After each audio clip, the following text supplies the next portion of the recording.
My sister-in-law don't allow me to sleep in my husband's room. It started by I was living with my husband in peace. And I have 2 children for my husband, a boy and a girl. We keep doing things together, but my husband's business had an issue. So he was not able to afford our rent. He was not able to afford the school fees. So I was the one borrowing money to do this. Sometimes I get my own money, I use it. I was hustling like anything. So all of a sudden, my husband told me that the mother is having diabetes, that he wants the mother to come for treatment. Of course, she's my mother-in-law. I allowed her to come. She came to my house. She's still a young woman. And everything, she collected her treatment. So she stayed with us. She stayed with us for 1 year, 2 years, 3 years. The third year, her first daughter came to live with us. And we're all living together. I didn't talk, I didn't tell anybody. But to my greatest surprise, my sister-in-law started controlling my husband. My husband will never give me, if my husband wants us to buy anything, he will be the one, he will discuss it with his sister. Whatever my husband wants, he discuss with his sister. So when I now confronted my sister-in-law, she said she would deal with me. I said, what have I done to you that you're going to deal with me? After all, you senior me and you're not yet married. So please, I would like you to leave my house. Let me just stay with only mama.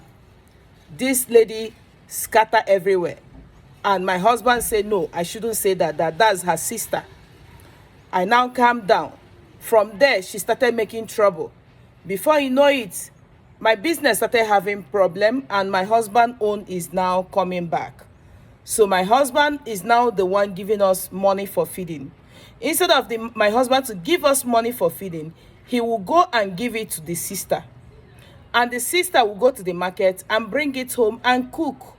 When she cook finish, if I go to market and come back, that's my business place. When I come back in the evening, they won't keep any food for me.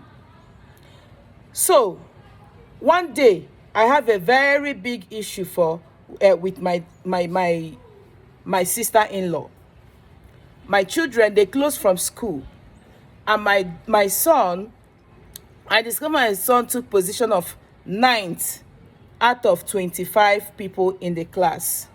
So my sister-in-law bought a big cane.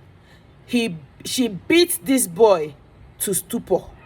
I just have to grab my son. I say you can.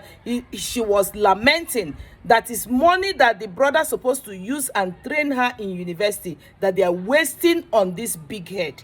That what happened to people that took first position. So because of that, I have a very big issue with her. Before you know it, my sister-in-law stopped me from entering my husband's room to sleep. And my husband supported it. I kept quiet. I don't know what to do. I started sleeping in the parlor. So as I was sleeping in the parlor, my husband will come back and will come out and see me there. He won't talk. Sometimes I will make move to go to my husband's room. My sister-in-law will not agree because my husband will say I should go to where the sister say I should be staying. I keep staying there. I keep staying there. One day, it was done on me that my husband want to move my children because he stopped me from sending my children to buy anything within the street. He stopped me from taking my children to school. He stopped me from carrying my children from school after school. It's only the sister that does that. So my son came to me and said, Mommy, that daddy said that once the day we finish the exam, that the next day that we will relocate to Lagos with auntie. I was shocked. I kept quiet. I said, don't tell anybody that I know about it. So, and I checked my hand. I don't have money because things were so bad for me. I don't have money in my hand. I went to one of my friends and cried for her. So she gave me 50,000 naira and gave me some advice, which I did. And on Sunday, my children will finish exam on Tuesday. So on Sunday, they now went to church. My husband doesn't carry me when they're going to church. They now went to church, so I prepare on my own and use bike to church. Now, getting to church, I entered the children class in the church and saw my 2 children. I now told my first son and my daughter, Oya, let's go. My son said, no. My daddy said I should never follow you and go anywhere. The same thing the girl said. I said, no problem. I am not taking you anywhere. It's birthday party that we're going to.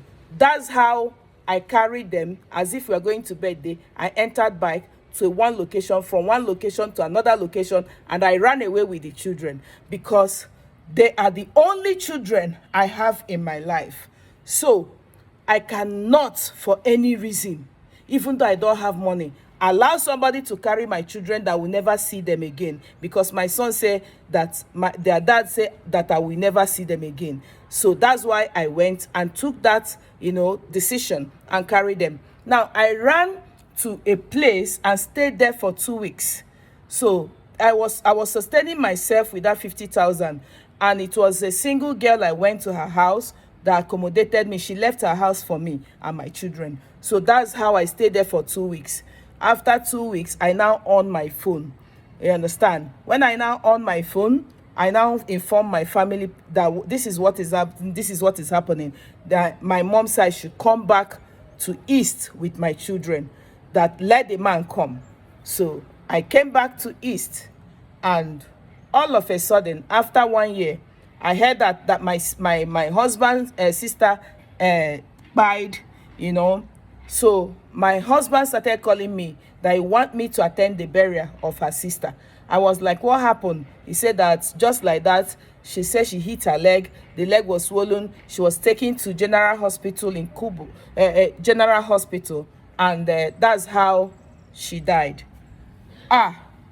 This is too much. This is too much. That is how my family refused that I will not go, and the children will not go. I didn't go. I stayed on my own, and at last, now, my husband wants me back after 5 years of no call, no feeding, no school fees, no anything. He doesn't support the children. He doesn't support me. Now my husband have stroke and he wants me back. So the family said that I have to come back. And they asked me if I've started sleeping out. I said yes, that I have a boyfriend. And they said I'm going to do their culture, that I should look for 150,000 naira to do the culture. And after the culture, I will now pack in with my husband. So unfortunately, I don't have that money to do it. And right now, my mother died. So I don't even know what to do. And one of my brothers that were supporting me also died. So right now, they are pushing me, my family, my cousins and family members, they are now pushing me to go back to my husband, since my husband is sick, and take care of my husband. Please, I need an advice. All right, this is a message one of my fans dropped for me and said I should post it so that people will be able to comment, so that she will read their comments and know what to do, because right now she's confused. She don't know if she should go back and take care of the husband, or she should just forget about him, because there is somebody else that wants to get married to her now. So she don't know what to do. She's confused. Please, what is your own advice? Make sure you like, share, and follow. Thank you very much. I love you guys.